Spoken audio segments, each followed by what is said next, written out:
practitioner part of the day. Marvelous. And thank you again. I'll be in touch. Thank you. And I would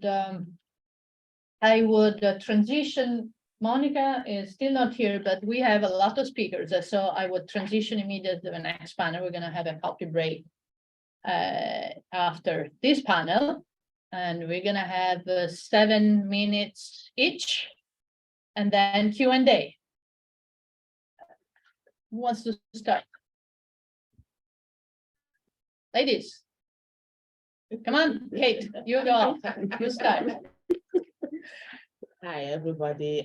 My name is Kate Onyejekwe, and I'm the director of GSI, a nonprofit that's been working in the United States and across the world for over 40 years now. When I was asked to present at this panel, I thought, well, this is Women in Power, Women in Politics, but I would like to talk about this from my perspective as a woman who has worked in this industry for several years.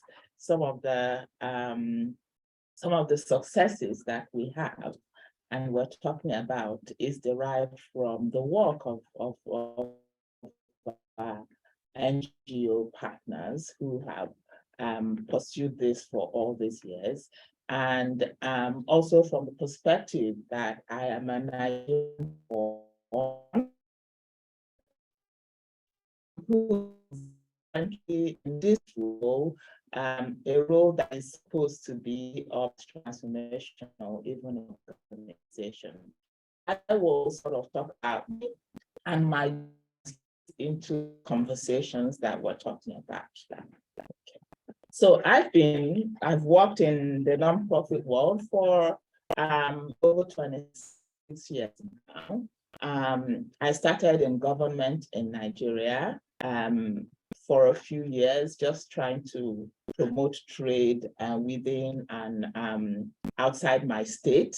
But it always felt like it took so much time. And I was really excited for the opportunity to join a nonprofit, to work in an NGO, because NGOs work with passion. You know, people passionately pursue what they, the things that they are trying to change. And there's a lot more speed, from my perspective, in the work that NGOs do. And so they're not dogged by bureaucracies or politics. And so I actually started in Nigeria, as we did in Nigeria at that time. To work in the civil service was really the most boring thing that you could have. So it was really exciting to do that. But between my transition to the NGO and my transition to the NGO from the government, I actually had one of the most important things that I think happened to me on September 5th, 1995. As Secretary Hillary Clinton was speaking at Beijing and talking about women's rights is human rights, I was actually also making a debut of my own.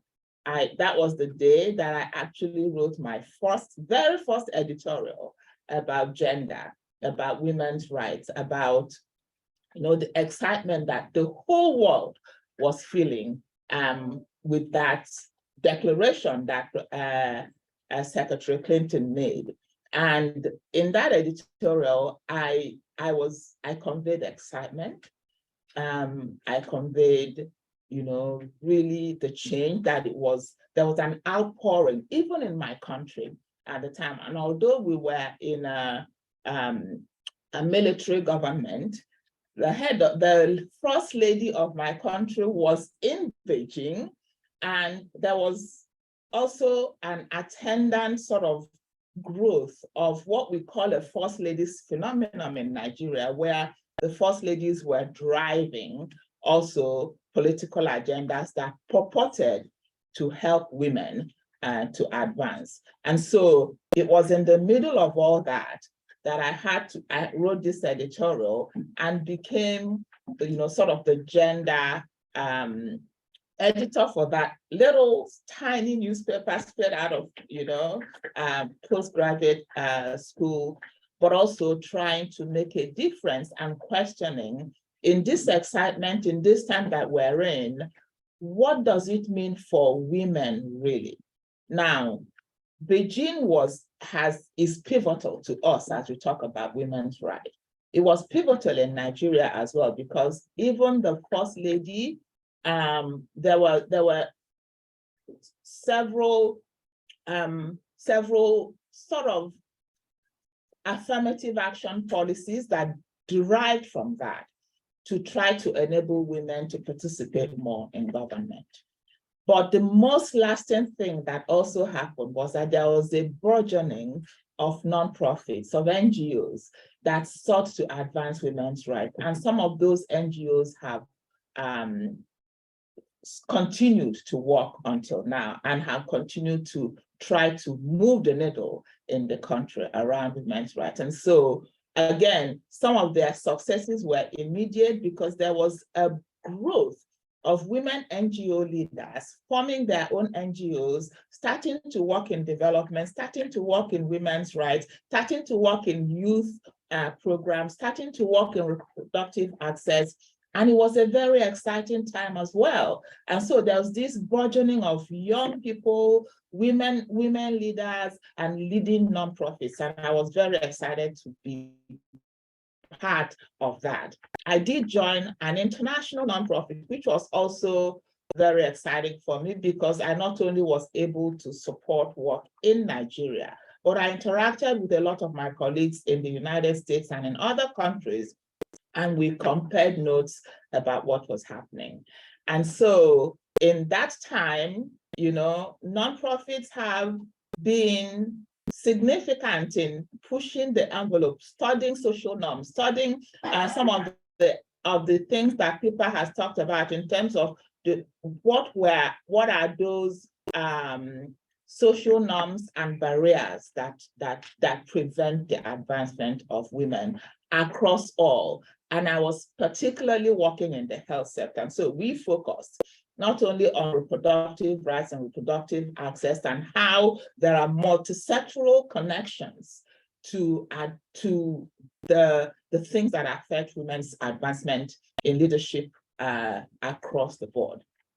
And so as we worked over these years, our donors also helped us. And so USAID is the biggest funder that my organization has. And for many people it is.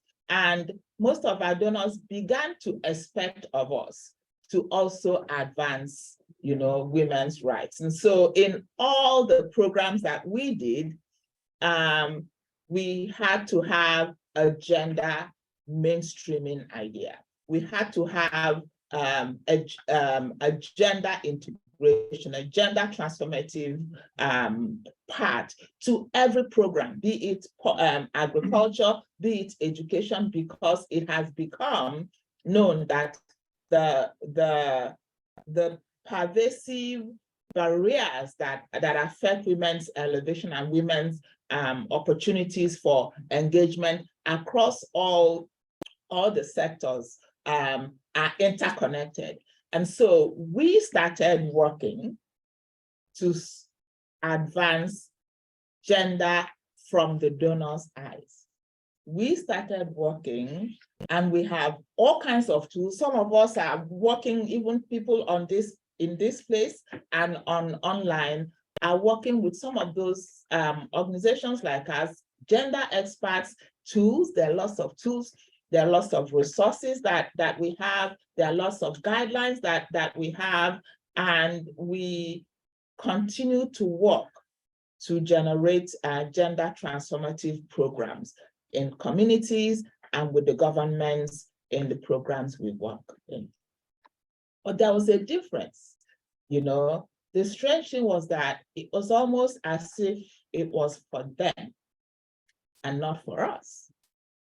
Okay, the people who needed our support for gender integration and gender transformation were those communities in those countries that needed help. the others and not us. And so the patterns that were in the communities that we work in, including here in the United States, continue to dog our organizations. We were providing gender support outside of us, but we're not introspectively looking at ourselves to see whether we were replicating the things that we were preaching about. And that's where I come in, because, you know, people talked about it, and we all know that the data for women in nonprofits, the same nonprofits that promote gender, different nonprofits that go to multiple countries with their gender experts to help communities and to help governments to think about strategies to get women in power, or get women equality, or get equity projects for women, were mostly run. Sorry, excuse me. If you're on a call, you can't get in. If you are on a call or music, you can't get in. I ain't hear nothing you said. Yes, yeah, exactly. I can hear what you're saying, but you gonna turn music off? Turn off, Alright, yeah, I of got you. course. Turn the music Sorry, go ahead.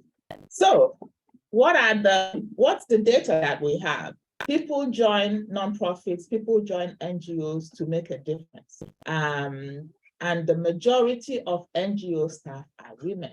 About 70% of NGO staff are women. But how many of them have women leaders? The ones that are as of now, NGOs like mine that are about have a revenue of about 50 million or more a year, 22% of them have women CEOs. 22%, 70% representation. And so we will count, as people said, we will count as, yes, there's women in this workforce, but how many of us are making decisions in these organizations where we are? About 20%, 25, 22%. And what about pay? The data also shows women CEOs, that little 20%, they earn 75% less than their male counterparts, 75% of what their male counterparts earn. So they're about 20 to 25% less than their male counterparts in pay gap. And yet we go to different countries and try to help them to bridge these gaps. But this is what we are dealing with in our own organizations. What about board? We talk about board. We know that the more women that you have in boards, the more likely they're actually going to employ women CEOs. But what we have is about 45 to 48% board membership. And then board chairing is much, much less even. And so we still have a lot of work within ourselves as nonprofits, as NGOs, who are driving these successes in the many countries to change those statistics. And then what about people like me? This is where the rubber hits the road. You know, of all the board members that you have, the majority of them are women, white women. So 90% of nonprofit chief executives, 84% of board members, and 90% of board chairs are white. And then, in the United States, if you go to the charities, only 4% of them have Black leadership, 4%. And then the other reckoning that we're dealing with in the nonprofit world is that we have a multiplicity of our staff. So for JSI, for example, we have about 400 staff. In the United States, 4,000 staff in the countries. Significant experience. Many of the staff we have in the countries connect with the leaders of their countries. And so we have significant technical, managerial, leadership expertise. We call ourselves global organizations, but they hardly rise to leadership in these global organizations. They are stuck in their countries, and there's a ceiling. They get there and they never rise anywhere. And then on the other side, their counterparts in the north continue to rise and take those leadership opportunities. And so if we are driving equity across the world, if we're driving diversity and inclusion, what about us is what we're saying these days. And that's what I'm coming to this with, that we are having a reckoning and we are excited. I am particularly excited because we want to go beyond me being the one person that is like me all the time, wherever I go, to having a multiplicity of us that represent the general population of our countries. And so I'm excited about that. I'm excited because I can talk about it without fear of retribution. Thank you so much. While I work on getting Monica and our virtual table, Kari, you want to go ahead? 7 minutes. We want to have Q&A. Yes. Okay. Thank you very much, and thank you for that wonderful presentation. It's very hard to follow. So I'm going to start with something completely different, and I'm going to start by telling you a sort of surreal Hollywood-esque moment that took place in my young life. I was 24 years old, just finishing off my master's. I was going to go get my first start my first government job. And I got a call that my boyfriend had been injured in Afghanistan.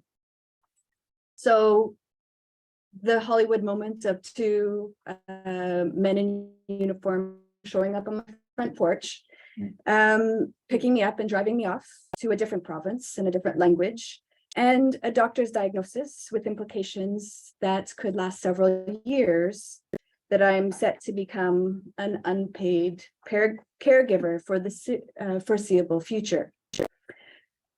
So we were much luckier than most. Defying the odds, and with the help of some technology and a lot of stubbornness, he was upright within 2 months and autonomous again. And I had a new government job lined up, and off we went into the sunset. So it could have been very different. It could have been, and it has been very different, so different for many millions of women around the world. The unpaid caregivers that we rely on, and that the world relies on to support our everyday work. And I say that sitting here, having benefited from the unpaid caregiving of my mother as well, who helped me raise my child when I was trying to work, finish my studies, and get ahead in my job.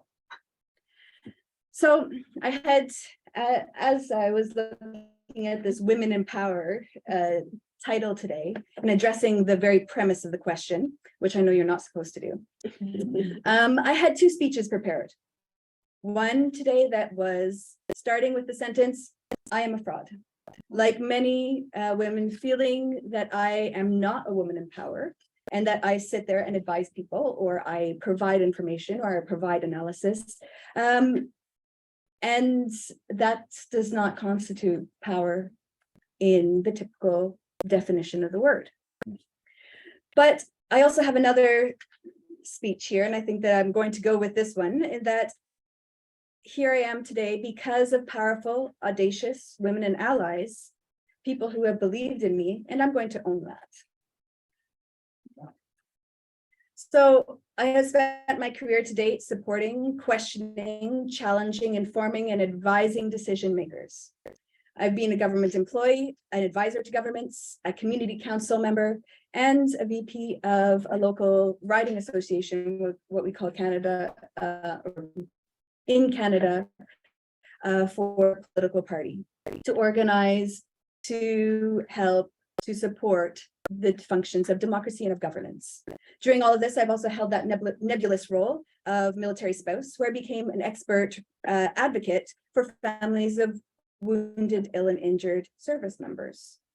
But as I said, I could not have done any of this without the support of some truly awesome and amazing people who believed in me, who believed in my mission and what I believed in, and did that even when I fell short of my best self.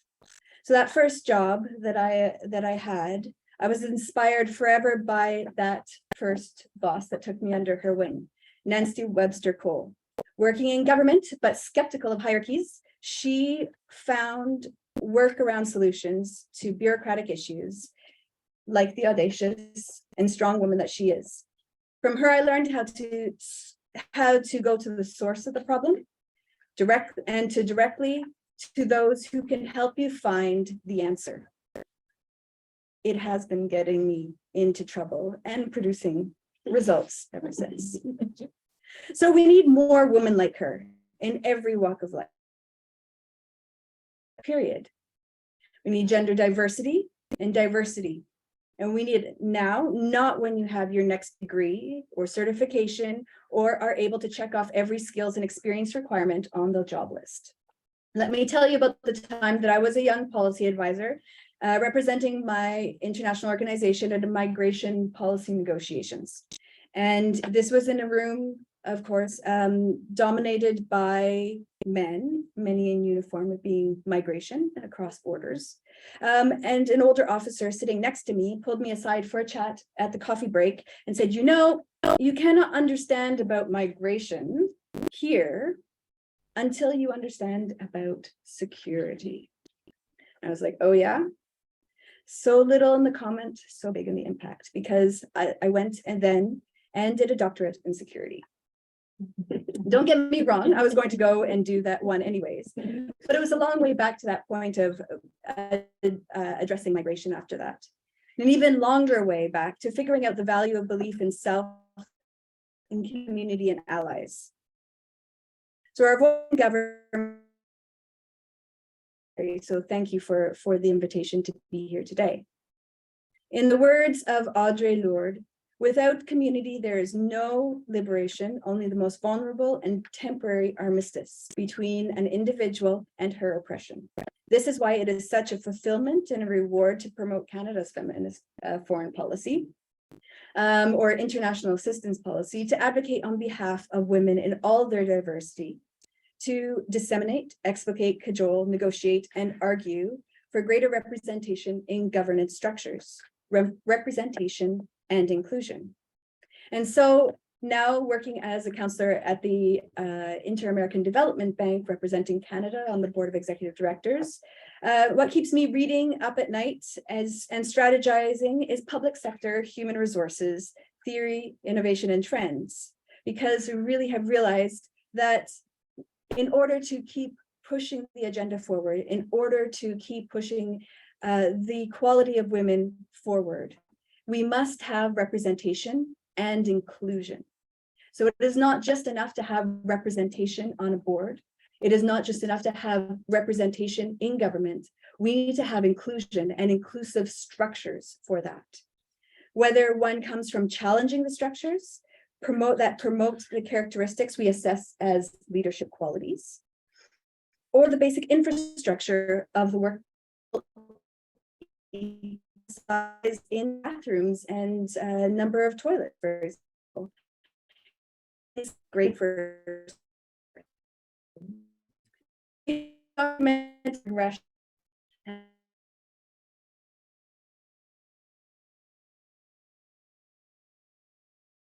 many places, including at the IWP.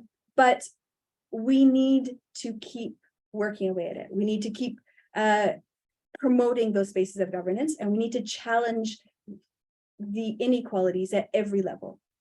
And if that means challenging the hierarchies of authority that were built unequally, And if that means breaking down sexist, ableist policies in the workplace, then so be it.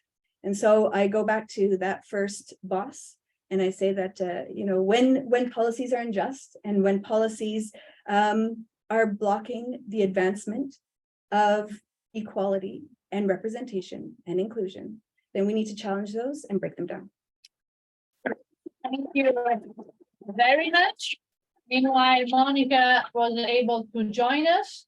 I'm gonna give her to her. She's gonna do the presentation, and then I think she's gonna follow us by rushing to the hospital, talking about being a caregiver and an unpaid caregiver and being always in need. So Monica has been a former member of the European Parliament. She was elected both in Belgium and in Italy, which is quite a feat. And now she was the president of European Greens for many years, and now she actually works to actively promote the democracy and participation and equity across the world. Moni, off to you. Yes, thank you very much. Thank you very much for this initiative. I think, can you hear me well? Yes, we can. Yeah, thank you. And I'm very happy to be there also with my very old friend Federiga, with whom we moved the first steps in being a passionate advocate for European Union. So I would like to thank you very much for this invitation and to share with you a couple of reflections also on the basis of what I heard. First, I would like to say that indeed we are building on what women before us did. And we have to be very responsible for that, basically not to waste what they have been doing. And also by understanding that there are certainly new steps that have to be taken, but that the new steps that have to be taken are not the same for everyone. And that the situation in different countries is very different from one another, if you want. And therefore the necessity and the commitment to improve our own situation should never forget the fact that people around the world, and I look, of course, at the Iranian activists and women, but also the Afghans, and also, people living in extremely difficult situation as women must enjoy the solidarity and the support of us, even if when we are striving to get more of what we have today in terms of regulation and in terms of capacity to move. In terms of my own experience, I must say that I was very favored and very helped by the fact that I was, and I still am, but I mostly was a member of a party in which leadership by rule is equal. And I would like really to underline this, because I don't think that I would have ever been co-president of leader, basically, of what was then and still is today the fourth group in the European Parliament, and the only woman in a leadership position in a political group in the European Parliament, if the Greens would not have had this double leadership rule. The same thing goes for being co-president of the European Green Party. So the fact that we have, and I'm not absolutely making publicity for the party itself, I'm just speaking about the experience I had in terms of reaching leadership roles. The fact that you have regulations that impose in political terms, and not only the equal leadership, and even in some cases double leadership, is something that was very helpful, not only for me, but also to develop in men which were working with me, an idea of leadership that is relatively different than what other men experience. And I think that that is something that is interesting, because my idea of women in leadership is women in leadership with men, not necessarily at the same time, but I would say not against. And I think that this is, in my experience, something that that has been extremely, extremely important. Also, another element that makes me, that was a very big, let's say, learning experience for me, is the fact that in some cases, women lack solidarity towards each other. And I think that that has been a major element, and certainly in my country, Italy, that makes that, strangely enough, the first woman who will most likely become prime minister is somebody coming from the right wing and not necessarily somebody coming from the more progressive element part of the political spectrum. Here again, it's not a question of parties, it's a question of approach. Giorgia Meloni is saying that we don't need quotas, we don't need regulation to ease the entry of women because it's all a question of merit. Yeah, so I think that that this is also something that has to be taken into account. The fact that you as a woman reach a leadership role does not necessarily mean that you take yourself as a person that will be able to help other women to reach, if not leadership, at least leading roles in what they are doing. And in order to do that, you need, at least in my experience, of course, good regulation that help you, and of course, a change of mind in cultures that basically gets rid of what has been, at least in the debate here in Europe, one of the most detrimental elements, and that is, yes, but this issue of parity means that in some cases you have a woman which is less good than a man in a certain position. And the fact of being able to develop a discourse in which the mere question of diversity in approach and experiences and in way of looking is something that is probably not as prominent as it should be when speaking about women in leadership. Do I believe that there is a difference in the way in which women and men are leading?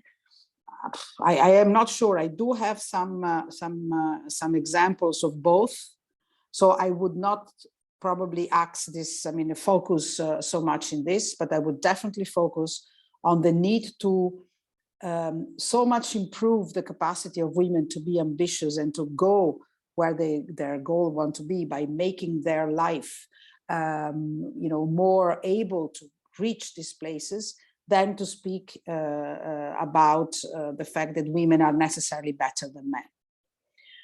Because this is also something that, at least in the conversation about raising the capacity of women leadership, is certainly something that has not been always particularly helpful, I repeat, in my own experience. Last but not least, I would like to say that in my area, which is certainly democratic participation, but also green transition and energy, I've seen an exponential raise of number of women dealing with these issues, which have traditionally been men issues. And this is due to two things. First, because in some countries there has been a very big push towards the work of women in the STEM studies, in technological, scientific, etc. There has been really a focus in making girls and women, children and girls, be more interested and get beyond the stereotype.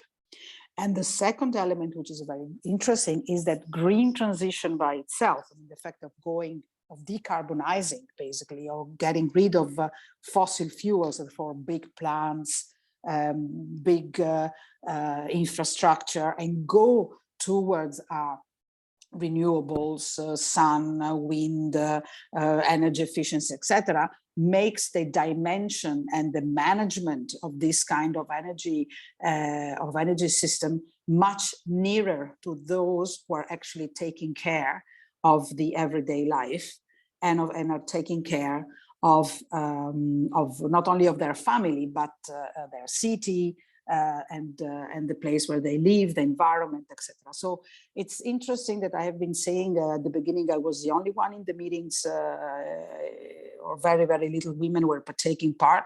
Now there are a lot of younger women which have very relevant and very important places, not only public affairs dealing with green transition, but also in companies and in academia and in general in energy and STEM studies. So this is what I wanted to say, and I thank you very much for this initiative, Federiga. Thank you, Onyejekwe. And if the other two speakers allow, since Moni will have to be on the go afterwards to see her mother-in-law in the hospital. And she reminds us that you can be a woman in leadership, but at the end of the day, you always be the caregiver, whether we like it or not. I would like I like it. That's good. I would like to know if they are, open the floor 2 minutes directly to Moni, and then we will do the Q&A for the others afterwards. So both people who are following us in remote, please ask in the chat, or people who are here, take your chance to ask. Yep, go ahead. Hello. It's done on the right side. Hello, a quick question. You made a comment that diversity was not prominent in discussions. You made a comment that women, that diversity was not much in the discussions around leadership. Could you comment or elaborate a little bit more what you meant by that? Yes, what I meant is that the recognition that there is that we have to go in some way beyond the merit question accept that there is a value in having diversity, be it in a board, be it in a parliament, be it in a political party, be it in an executive. We are speaking here about gender issues. We can also speak about other kinds of diversity.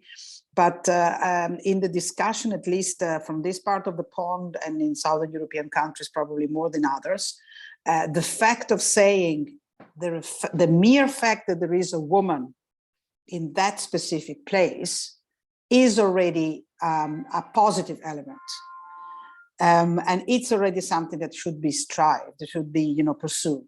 Of course, we also always said the fact that you have to choose, a woman in respect to merit, et cetera, in relation to other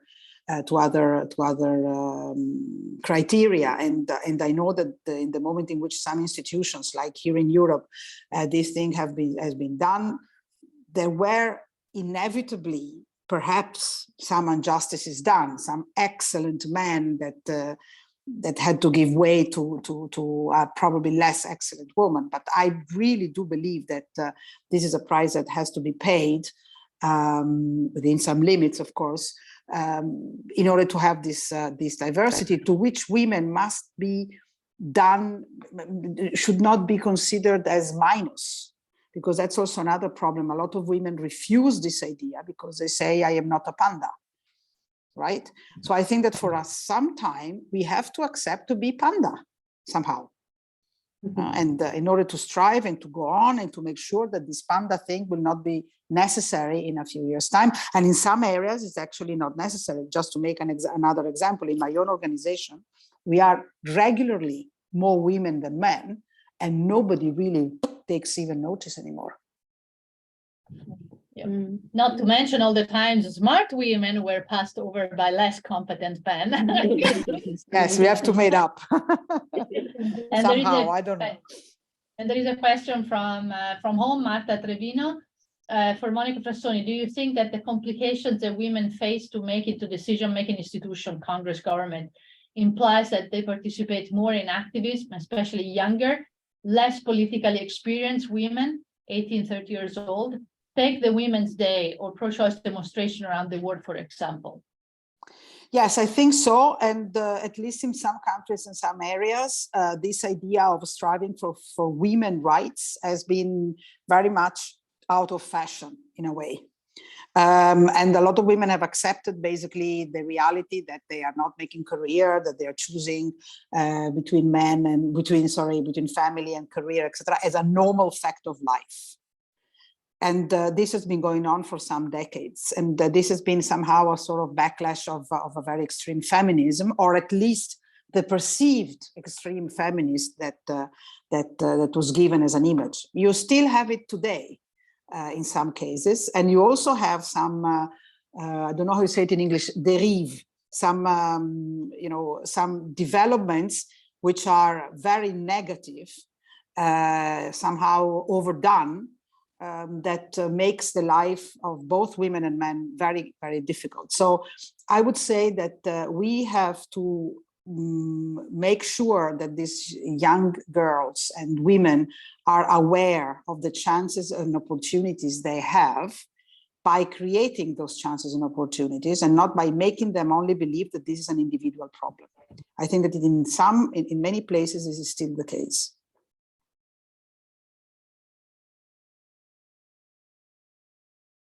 Were you able to hear? We have another one. Go ahead, speak out. Grazie mille for your presentation. My name is Nomsa, and my question was about, you spoke about the need to improve the capacity of women to be ambitious. And I was curious as to any examples of how we would do that. Well, the first thing is to get out of the stereotypical. I mean, to say that you as a woman have to do this and you as a boy have to do that. Yeah. And I think that that is really key. I see it in my I have two small nephews of 3.5. One is a girl, one is a boy. They are twins. And my brother obliged basically both the boy and the girl to play with dolls and to play with cars, just to make an example. And this issue of making training about how important STEM is, for example, or, you know, and also create the possibility not to choose between children and job. What I'm talking about is something that goes beyond your own feeling of ambition, but is the creation of the conditions by which you can be ambitious. You know, so I think that we have to create external conditions by which this is going to be normal. And unfortunately, in many places, this is not yet normal. Not normal, yes.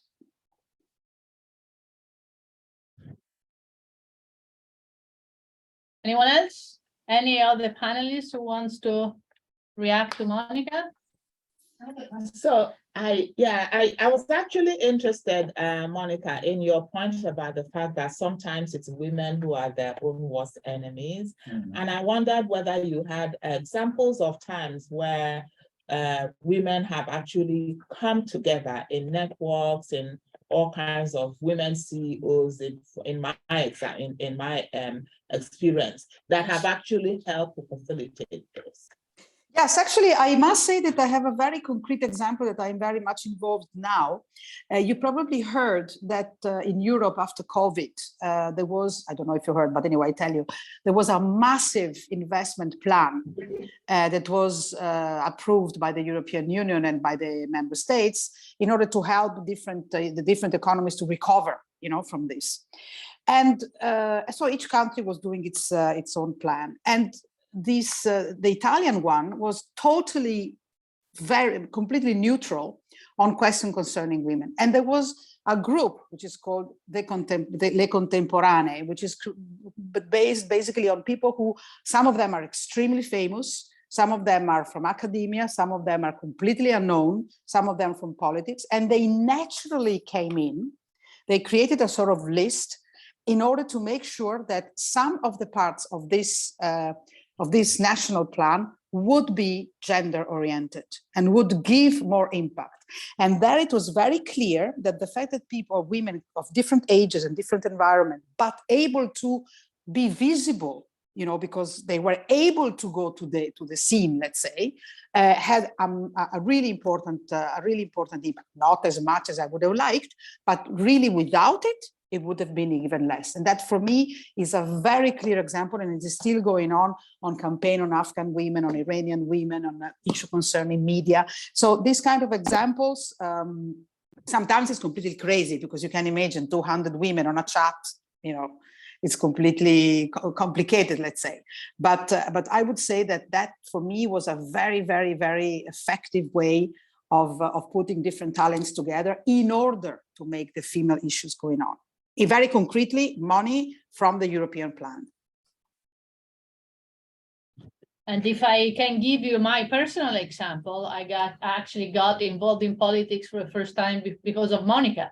You know, I was a young student, general of the Young Federalist movement, and in Italy it was extremely structured. You have to go through local, national, whatever, and And I met Monica and I sort of followed her, like, and there was this seminar, international seminar, and Monica was like, come, and she involved me, and that changed my life, you know, so.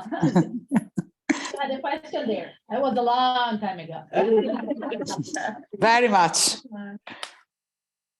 My question was, coming from Saudi Arabia where women are Louder. just, coming from Saudi Arabia where women are just learning, like, beginning to drive. What advice would you give to young women as per driving to more extensive future without the bilateral racism of being suppressed and still trying to go forward by the men that they're working with?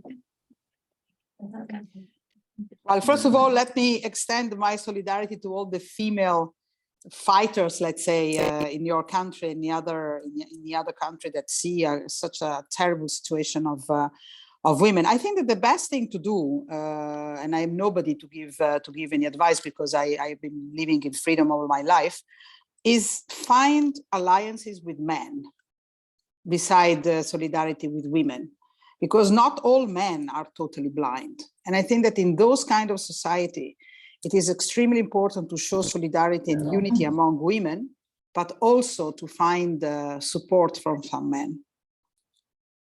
Probably sounds very stupid, but I think that in some cases you need to build alliances, not only among yourself, but also with some that can be defined your enemies. Moni, thank you. You have one last question? Yeah, quick. Yeah. Quick, yeah. Quick. Thank you so much. It's been absolutely fascinating listening to you. I have a question which may be slightly out of left field, but you talked about the potential change in leadership in Italy. And I was wondering if you had any thoughts of what are the implications when we have more women, or when we have women becoming the face of populist movements, and what kind of impact is that going to have on feminism broadly? Do you have any thoughts? Well, first of all, she is not the only one or the first one to have this role. And it is very curious to have female leaders. We also have it in Nordic countries, which are leading very extreme right movement. I think I am split between two different kinds of sentiments. From one side, I feel they are a little bit like the Swedish syndrome, you know, the fact that you love your enemy, or the guy who is taking you in prison, because the kind of mentality that they have is terrifying for other women. And the other one is that, as I was saying earlier, they belong to the kind of women that do not see the need of female solidarity. You know, that they don't see the need to create a situation in which you are there because you are a woman. And she doesn't feel like that. She uses it politically, and she's very, very biased. So anyway, I think that there are three main problems of people like that coming into government, at least in our continent, but I guess it's the same thing everywhere. First is, of course, the question of rights. She said that she's not going to touch any rights, but certainly the agenda is not to go on. Second is the issue of climate. They are basically, most of these parties are very much against any kind of climate change policy. And the third is international relationship, and in our case, Europe, in the sense that they believe that their little national, environment is more than enough. Their little family, their little environment. She speaks a lot with her sister and with her brother-in-law, who is the leader of the group, of that political group in the parliament. So they have this kind of very close mentality, and this applies whether they are men or they are women. So I don't see, even if I understand that under a visional point of view, it is good to have a young woman as a leader. I think that she will do nothing to make the rights of women go on. And I think that in that sense, probably it's a waste of time. I don't know, maybe I'm wrong. If I may add to this, I mean, I share zero of the political views, but I still can't hide that I'm excited to finally see a woman at the lead of my country, because even if she does nothing to promote women's rights, the very fact that she is there means something. I also think that it's shameful that this is coming from a conservative party rather than a progressive. But that talks more about the other parties than about her. Yeah. No, I know, but also it's going to be interesting to watch, right? Because on the one side, she's very conservative. She speaks of very conservative value. On the other side, her personal history contradicts her words, because she is what you define the US as a first generation. She was raised by a single mother in a time and place where being raised in a single mother was rather a stigma. She has a partner and a daughter, but she's not married. So it's interesting. And she is someone, I have to give it to her, who really started at the bottom and went up. So she really succeeded by working really hard. I understand that she's someone who really works hard to study the dossier. So I'm open to just judge her from what she will do. And of course, let's be surprised. Who does she has in government? Exactly. How many women is she gonna have in government? I think this is gonna be interesting, right? I just have a quick question unrelated to that, and I don't mean to add to the time that we're taking up, but I thought that what you talked about is very interesting, and I think that in the US, as a US student, we don't talk about the perspective of Europe or other nations and continents enough, both in the education and just in advocacy work. So as a youth leader, I run a nonprofit for youth activism for women getting involved in politics. And as women, we're barred, but as young voices, we are also barred further from being involved. Young voices are not brought to the table enough. So what were your thoughts just from a European perspective, as I've frequently heard it from the US perspective, from, you know, people in Congress and the White House and, you know, state parties and et cetera. But in the EU, what are the thoughts on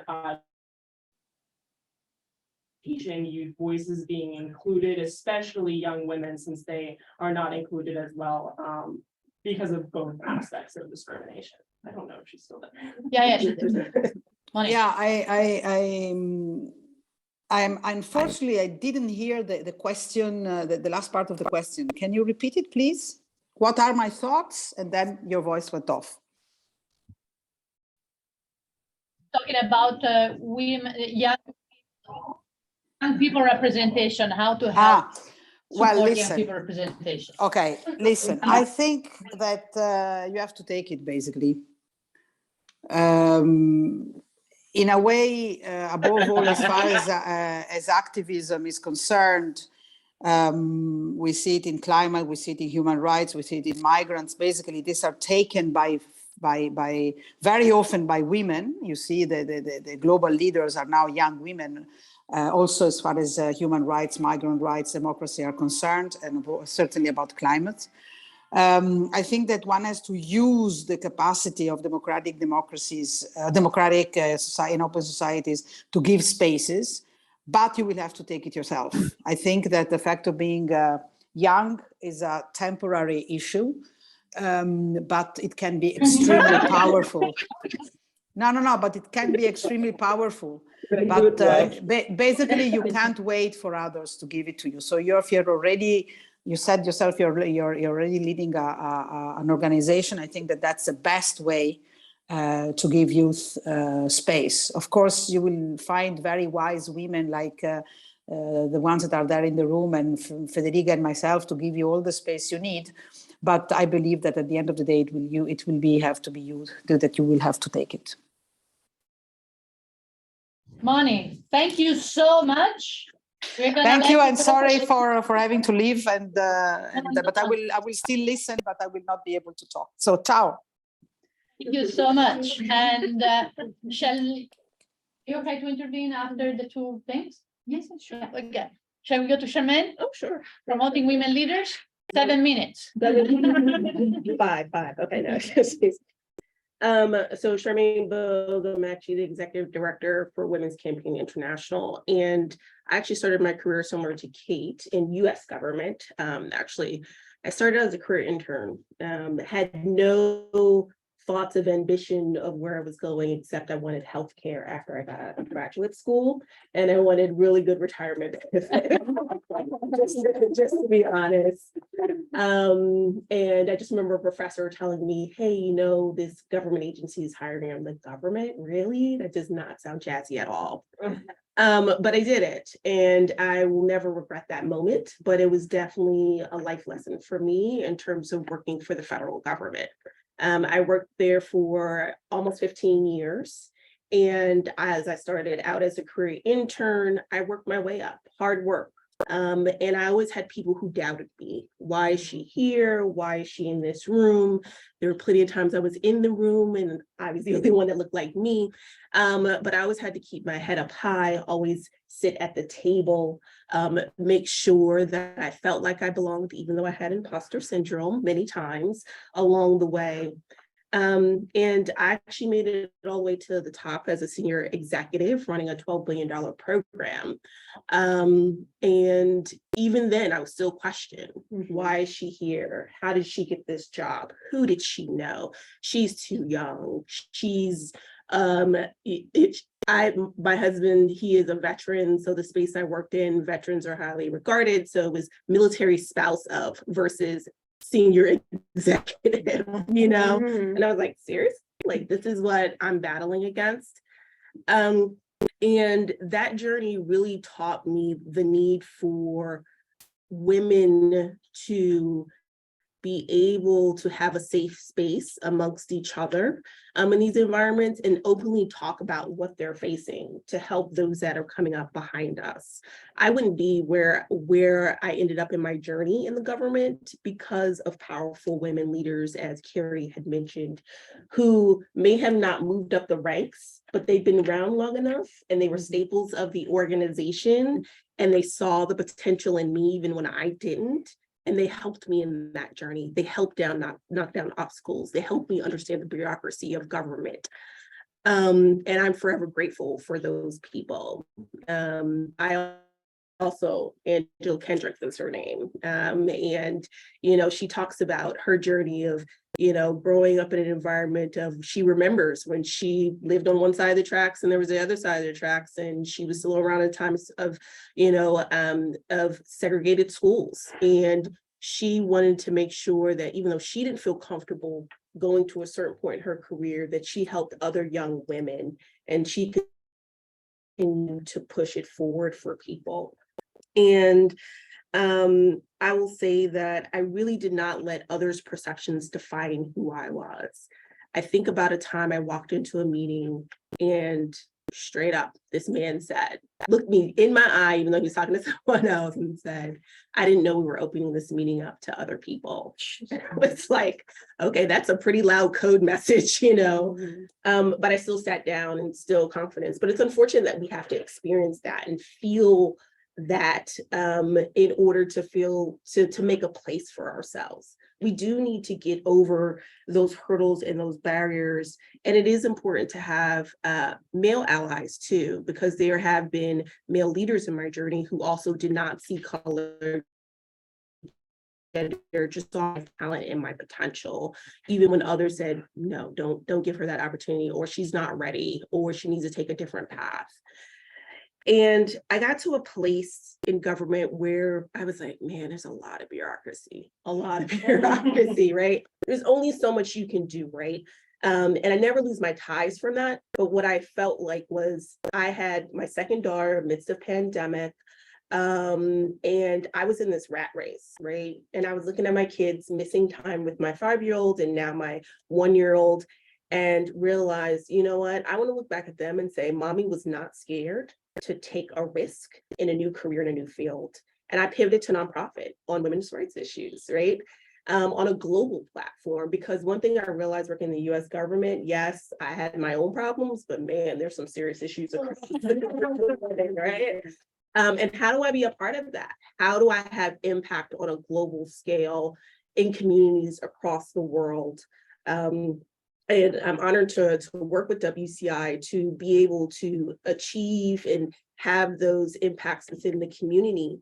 And I want my girls to say, mommy was, didn't matter how old she was, didn't matter her state at that moment, financial state, whatever, she was willing to take that risk, because we do want to empower our young girls. And I do think it starts young, right? I think it starts when they come out of the womb and breaking those stereotypes. It's okay that my daughter wears a Frozen costume and wants to play, football with the boys. I'm okay with that, right? We have to embrace that.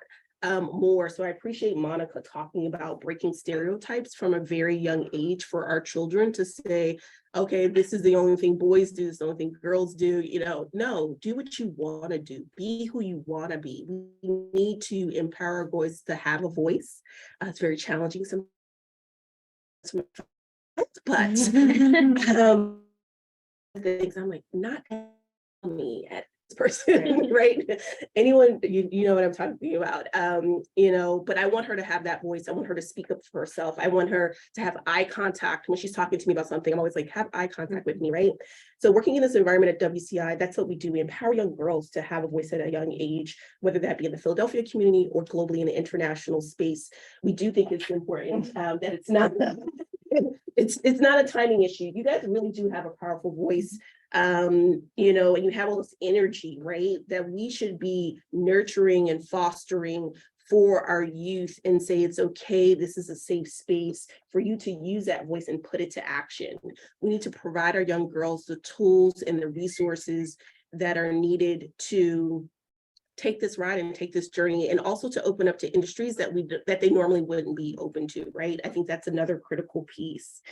And I love the fact that you put out the quotes, not the quotes, but the data, right, about women in NGOs, because I came from government where less than 15% are women, even smaller number of that are people of color in senior executive roles. And when I came to nonprofit, I was like, oh, this is so different, because you see so many women and you associate nonprofit with women, but when you start getting to leadership, right, it looks different. When you start getting to the board roles, it looks different. So we do need to do more. So I appreciate that there's still this journey for me to take in the nonprofit space to not only impact other communities, but also within the NGO community, to make sure that we have representation at all levels, to the point where it's not meeting a quota, it's not meeting a standard, it's just the way it is, right? It's based off of merit, it's based off of need, it's based off of expertise, right? And when we look around the room, it really is a reflection of the world, because if we don't have a reflection of the world in our organizations, how are we really making an impact in society? How do we really know what the needs are in society? So I'm a person who loves quotes. So let me just give you a few quotes to end out. I think I'm still within my 7-minute time frame. Okay, thank you. Okay. One, Estee Lauder, who doesn't know her? I never dreamed about success. I worked for it. This gets to the fact that I said, like, I never dreamed I wanted to be here in my career. When people say, well, what do you want to do when you grow up? I said, I'm still figuring it out, right? But I worked hard, and that led to moments that opened doors for me to success. I asked questions, I spoke up, I used my voice, and it took me on the journey that I needed to go on to be where I needed to be. And then another quote that I love is, you may not control all the events that happen to you, but you can decide not to be reduced by them. And this gets to some of the examples I shared with you all of when I walked into the room and people tried to belittle me or question who I am. I'm not going to let you define who I am, because then that puts me in this box and I will not be able to grow, because I'm a rose and I need to bloom and blossom. And then lastly, I'm not free while any woman is unfree, even when her shackles are very different from my own. So I may not know your experience or your experience or your experience, but if I see that you have obstacles in your way and I can help in that journey, I should use my voice, my actions to help you to succeed. You know, it is not, oh, there's only one spot, right? So we got to fight for that one spot. There's only one this or that. No, we need to be working together as a community in unity. And you shouldn't have to walk in my in my footsteps to understand my journey to help me out. You should just empathize with where I'm trying to go and what I'm trying to do, see the potential and help me along for the ride. And again, I wouldn't be where I am today without individuals like that. So I stopped Thank you there. so much. If I may say, we also need to educate young boys. My son has a sewing machine, right? And Absolutely. he's way better. So I have walked. Yeah. And I'm the next job. exactly, and definitely so better than I do. But looking at young girls, looking at my students, looking at my athletes, with all what we have done in the last decades, our older generation, I'm still surprised by how girls are insecure. I'm like, come on, believe in yourself. But so I still have this, we're not doing it right yet. LeAnne. Well, thank you. My name is LeAnne Noelani Howard, proud Pacific Islander, even if I don't look it, I grew up as a minority. And I have just returned from 4 years working in Belgium for NATO, specifically the military side of the house, specifically special operations. I must say, I completely relate to what you just said in your journey. In fact, 5 years ago right now, I was on a panel discussing what could backfire from Me Too attempts to change policy. And it was at Brown University and it was on women, peace and security. And I talked about my children at the time who were 2 and 4 and the disparity in what I was trying to encourage. And then I paralleled that. So not going to give that same presentation today, but really I'm going to talk about the bureaucracy I sit in, right? I'm a part of the US military as a contributor from the US to NATO.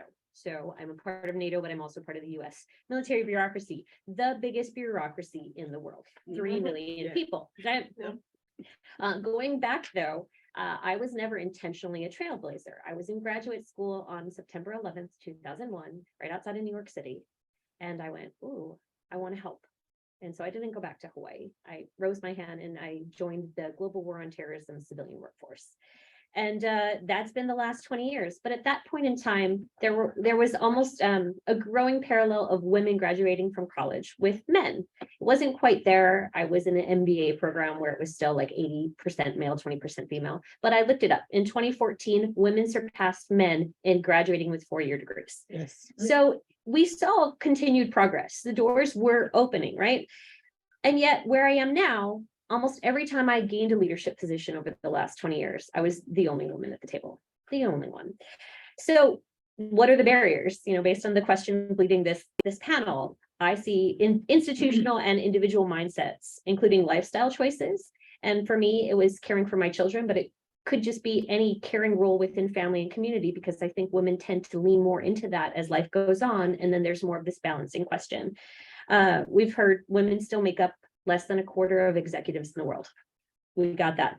Within the military, within NATO, statistics published in 2018, and they didn't publish the more recent statistics. 100% of senior military officials were men. 100%. There are a couple hundred flag officers in NATO. I knew one woman who was a flag officer in NATO in the last 6 years. That's hard as a woman in leadership looking around NATO. On the political side, I would say they're doing much better. You see in the international staff and in the political space, even within military ministries of defense, more women. But there's also a large civilian cadre in the military. There are a lot more women coming into the military as commissioned officers or non-commissioned officers, and they're not being represented all the way up the ranks. So as I look through this, I go, okay, well, what other statistics might help me to understand my own journey and why I'm always the only one at the table? Well, I found out that in the civilian force within NATO, 78% in the age group between 20 and 25 are women. They're right out of college. Women are getting these hard to get jobs. They are succeeding. Then you look at women in the age group of 36 to 40, but that's when it starts leveling off and switching the other way. So early 30s, it's about 50-50. And then you get to my age group, mid 40s, and it has completely inverted, right? And there are about 70% men at the table, maybe 30% women if you're lucky. And on the military side of the house, even though, again, a million civilians who are careerists in the military, you see that switch. So the age arc really does matter. And I do think, again, it's the institutional and individual mindsets and the lifestyle choices that we make within them. what does this mean though, in terms of women wanting to move up? In 2013, I moved down to Tampa, Florida to work for Special Operations Command. 75,000 people worldwide, pretty excited to get in the door because I came out of Washington. So I had the Washington knowledge, the special expertise if you work in this giant military bureaucracy outside of Washington. I became the only division chief as a female, and there were over 60 divisions down there. And so one of my staff officers, an Air Force fighter pilot, used to call me token because he said, well, everyone needs a call sign. And he thought he was being funny and cute and creative. And yet it cut both ways. I was not there because I was a token. And he thought it was okay to say this, and he was on my team. On the other hand, I've had two deputies now, one an Italian colonel and one an American Black colonel, men who were the biggest champions for me in gaining legitimacy at the table. They'd say, you know, this is my boss, she belongs here. They had uniforms on and we worked as a team. And so I would go back to the fact that the relationship with others, laterally above us, below us, is what really is going to help the championing and the changing of this institutional cultural mindset and bias. So I talked about the military being the biggest bureaucracy in the world. Of the top 10, 3 are militaries. 2 other of the biggest bureaucracies are the health sector in the UK, actually, and then transportation in China. So I do think that big bureaucracies have to lean into this, and I don't have all the solutions. Again, I started not realizing I'd become a trailblazer. And then unintentionally, I think I became a trailblazer. And then I would say around the time of my second child, I plateaued because I chose balance, but I didn't get out of the race. I've just kind of plateaued. And I think we have to understand all of these trend lines. And so now what I want to do is support other trailblazers. I want to support you. I want to go, what can I do to help every single person in this room? Because I, in other ways, want to also be there for my family as a caregiver and everything else right now in my life in my mid-40s. So how do I switch to deliberate trailblazing? By being an unintentional trailblazer for the last 20 years, sitting at tables I never expected to be at. Again, in grad school, never expecting to work for special operations globally, not my career goal, but also a really important opportunity space to shape moving in that direction. These are the points that I came up with in terms of what I think we need more of, and I am cognizant of time. I think I'm at 5 minutes now. And I've heard all of these points raised in some way or some form, but I think I see some of it and yet not nearly enough. So the first one I came up with was leadership championing female leaders. And from that standpoint, there's this overcoming of the bias, the unconscious bias, and the opening up for opportunities.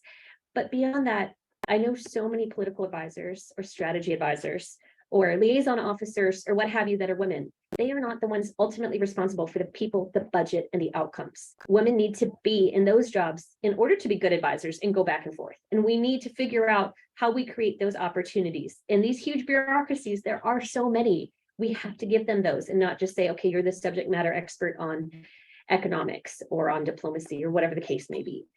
We have to give women the opportunity to actually lead sectors or portions of organizations or organizations.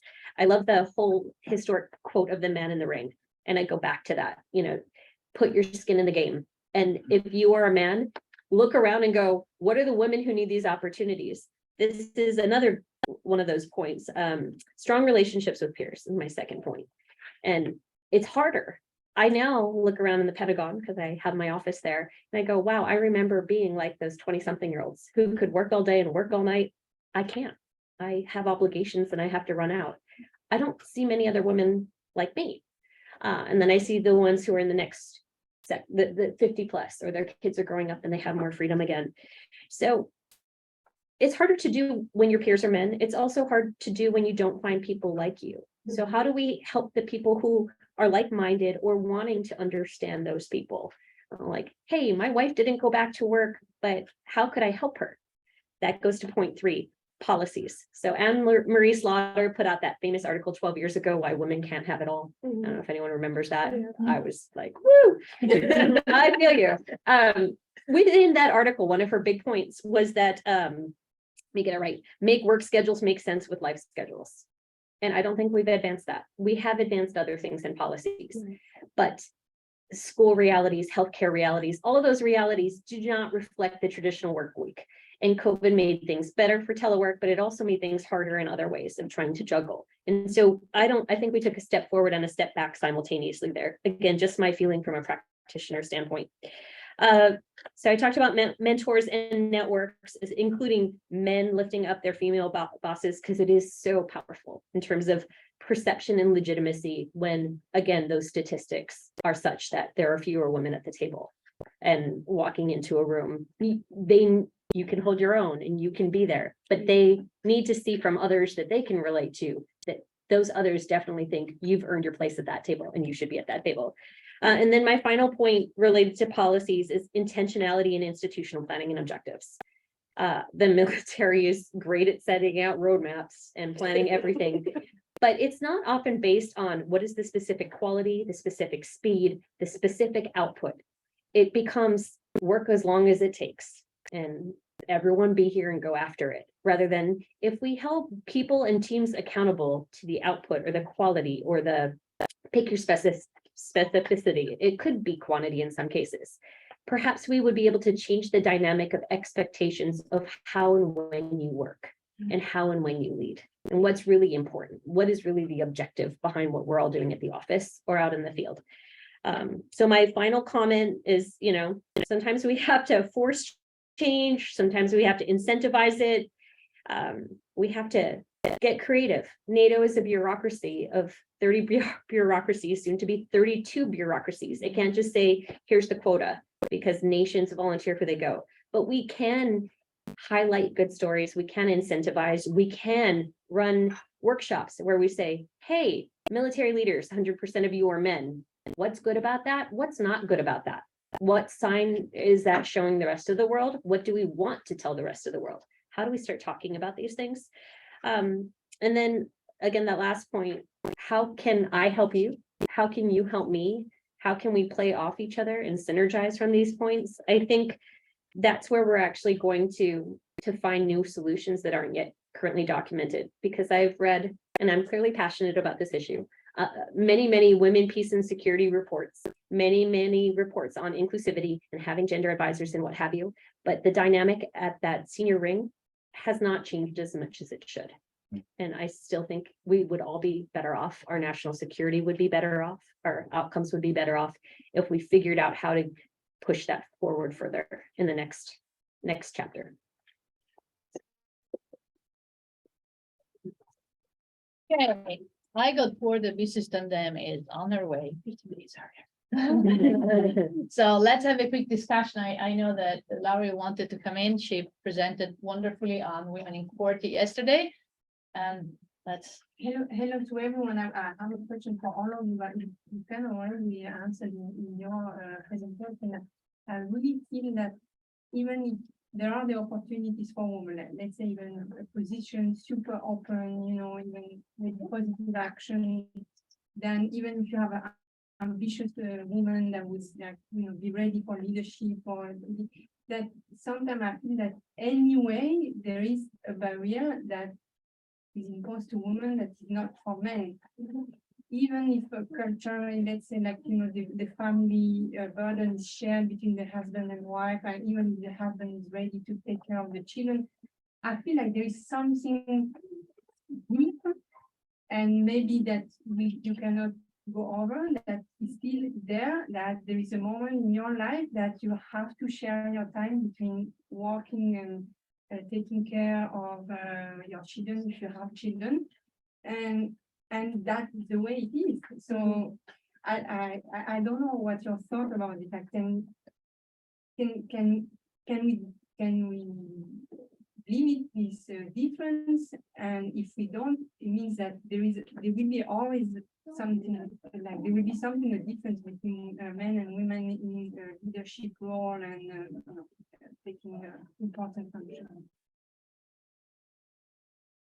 I can tell you, I'm now living in McLean, and I came back saying, I'm going to get more balance. I want to be a part of the Parent Teacher Association. Well, they meet at 9:30 on Tuesday morning. Exactly.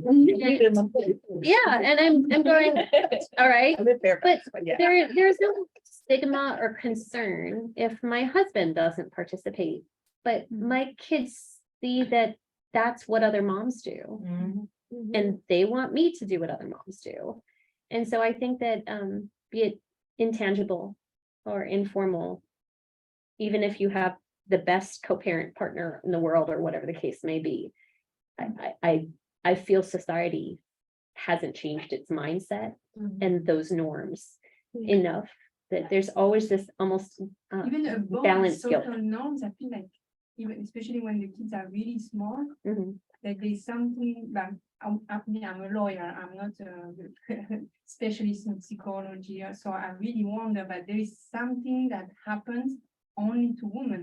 And even if they are super independent and wants to do the career, and even let's say the institution is very favorable, that there is something kind of a need, something really deep, like that distinguishes women from men.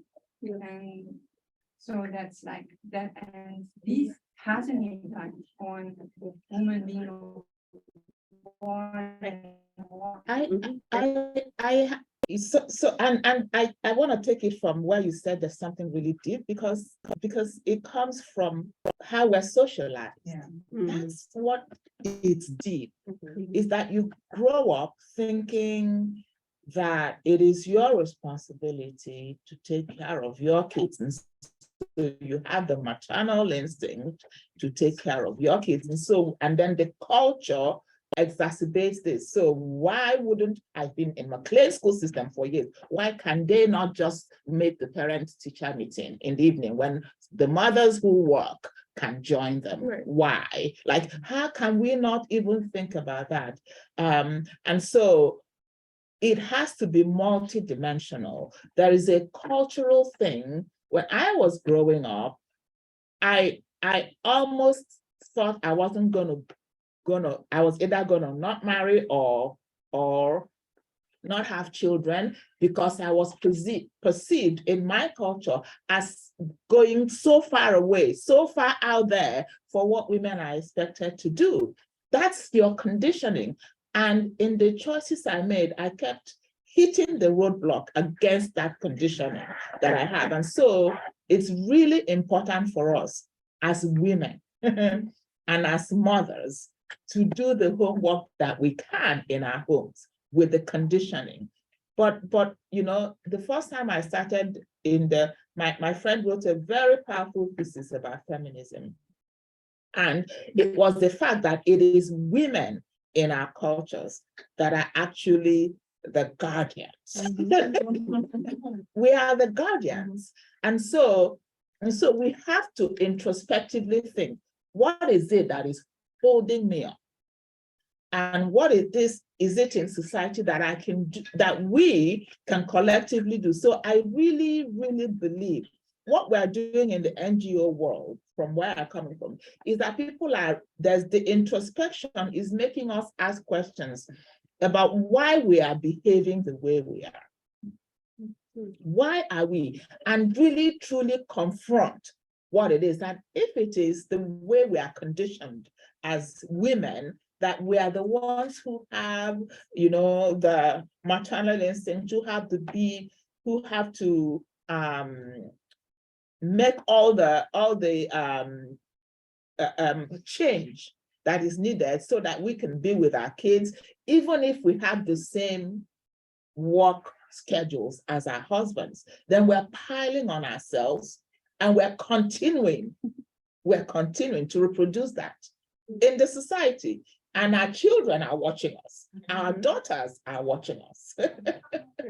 Our sons are watching us. And so in the sphere that you have to make influence, I think we should really do that introspection, and then actively work to make sure that that barrier, if you want it to be removed, that you're addressing it in the way you interact with your children, and in the way we interrogate the structures that we are bringing up in the society that make us conform to certain expectations. I think. And there's another layer I would add to the fact that we as women don't all think the same, right? So we also have to think about that, right? So we may be thinking, oh, it's okay to work, it's okay to do X, Y, and Z, but there's other women who don't. They do believe women, their places in the household, right? And then there's the women that are silent. So we also have a battle in between our own gender, right? About what is social norm, right? So we also have to confront that too and figure out what is the right balance. And I think the balance is there's differing views, there's differing life actions that happens amongst us as women. And we need to figure out how to accommodate those things. It's not one way or the other, right? You know, like mommy groups. Yeah, I can relate to the PTA thing. Mine's are actually at 7:30 at night in Fairfax. But mommy groups, I'm like, yeah, my kid is like, why don't you play with other moms? I'm like, because all the mommy groups are at 12 in the afternoon, right? I have a meeting, you know. So I think there is also this balancing act of there's different groups out there that have different needs, and we need to figure out how to cater to those needs, not all the one-offs, but the majority groups at least. I think that's another aspect to this that we need to address. Like, but I think that as well, going into the idea that we need to condition our children to see things differently, that they don't need to perceive just that it's the mommy groups. It's also that it can be the parental groups, right? So that the fathers that go along aren't the only fathers on the field. And we also need to, I have to admit, it's important to have those allies, those men that are supporting us, and those partners that are willing to have things equally and have workspaces, workplaces that endorse that it's for example, parental leave rather than just maternity leave. And I know that I'm talking, there are a lot of Americans in this room, so that, the federal government only gave 12 weeks this year. Was it this year that changed? Last year? Yeah. It came in, I think it came in September. Yeah. it kind of already existed, so I just So they were sort of like, I put a new title on it.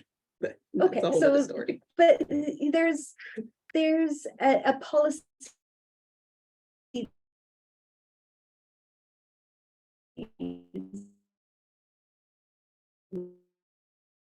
barriers that we work with to be able to address those and say, this is not promoting equality. How do we get to greater equality? Women, men can make those choices on an equal field.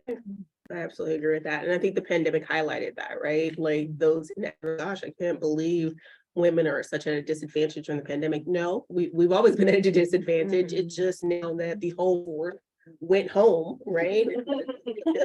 And now you have to see. So it's not that it set us back, it's highlighted an issue that based it off individual family needs, and how can we help those families based off of their needs and what they need to do next. And the children aspect too, because like this morning I left for this meeting and my daughter's boohooing, and mommy has to work, social impact. Like I tried to walk her through, right, to condition her to that norm. Like, it's okay that he's taking you to school. Yes, he's not going to braid your hair the same way, but that's fine. You'll deal with it. And someday this may be you. So that's another critical piece. And I know we have a zillion questions, but I need to rearrange the table 1 second.